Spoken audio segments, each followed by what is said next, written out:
गई काले लगभग 16 स्कूल में बॉम्ब थ्रेट ईमेल મળ્યા હતા તે અંગે સાયબર ક્રાઇમ પોલીસ સ્ટેશનમાં ગુનો નોંધીને તપાસ હાથ ધરવામાં આવી છે। અત્યાર સુધીના તપાસમાં આપણે ધ્યાન ઉપર આવે છે કે આના ઓરિજિન કંઈ રાષ્ટ્ર બહાર છે। આ અંગે આપણા અન્ય એજન્સીઓ સાથે સંકલન કરીને આપણા ઇન્વેસ્ટિગેશન આગળ વધારી રહ્યા છે। સાંજે 17:26 ના આજુબાજુમાં એક સ્કૂલને બીજું એક બોમ્બ થ્રેટ મેલ પણ મળી આવ્યો હતો। આ અંગે આપણે તપાસ કરી તો આ ઈમેલ વડોદરા શહેરમાંથી જ એક પોલીસ સ્ટેશન જ્યુરિસ્ડિક્શનમાં ઓરિજિનેટ થયું હતું। તે અંગે આગળ વધીને આપણે એમને ટ્રેસ પણ કરી છે તો એક માઇનર સ્કૂલ બાળક જ આ મેલ એક પ્રેન્ક મેલ તરીકે મોકલી આપ્યો હોવાનું પણ આપણે ધ્યાને આવ્યું છે।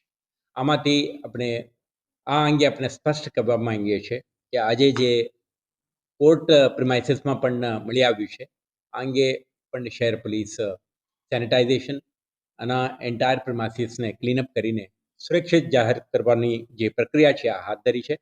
તે અંગે પણ ડિટેઇલ્ડ ઇન્વેસ્ટિગેશન થશે, પરંતુ જે વ્યક્તિઓ આ પ્રકારના એક ભ્રમ ફેલાવવાનું ભયનું વાતાવરણ ઊભા કરવાના પ્રયાસ કરે છે એમને આપણે વધારે મહત્ત્વ આપવું ન જોઈએ। પ્રોફેશનલ રિસ્પોન્સથી પોલીસ અને સેનિટાઇઝેશન એક્સરસાઇઝ અને ઇન્વેસ્ટિગેશન એક્સરસાઇઝ બંને કરી રહ્યા છે તો એમને આવા તત્વોને આઈડેન્ટિફાઈ કરવાના પ્રક્રિયા ચાલુ છે। અત્યારે જે બોર્ડના પરીક્ષાઓ નજીકના દિવસોમાં શરૂ થનાર છે આ અંગે પણ વિદ્યાર્થીઓ, વાલીઓ, ટીચર્સ અને આખા એકેડેમિક કમ્યુનિટી ભયભીત થવાની કોઈ કારણ નથી। વિશ્વાસથી પરીક્ષા અંગે તૈયારી કરે। શહેર પોલીસ સ્કૂલ એડમિનિસ્ટ્રેશન સાથે સંકલન કરીને તમામ સુરક્ષા વ્યવસ્થા કરશે। છેલ્લે જે રીતે ગઈકાલે એક માઇનર બોય આપણે મિસએડવેન્ચર કરી કે સ્કૂલને આ પ્રકારને એક પ્રેન્ક મેલ મોકલીને ડિસરપ્ટ કરવાનો પ્રયાસ કરી છે એવા પ્રયાસો કરવામાં ના આવે। શહેર પોલીસ આવા તત્વોને આઈડેન્ટિફાઈ કરી એમના સુધી પહોંચવાની ક્ષમતા રાખે છે જેથી આવા સિસ્ટમને ડિસરપ્ટ કરવાના, પરીક્ષા વ્યવસ્થાને કોઈ પણ પ્રકારના અવરોધ ઊભા કરવાના પ્રયાસો ન કરે।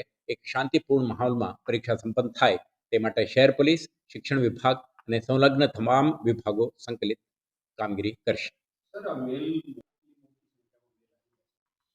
વડોદરા શહેર પોલીસ સાથે સાથે ગુજરાત પોલીસના અન્ય એકમો, સ્પેશિયલાઇઝ્ડ એજન્સીઓ અને રાષ્ટ્રીય કક્ષા પણ આ અંગે વિગતવારનું ઇન્વેસ્ટિગેશન થઈ રહ્યું છે।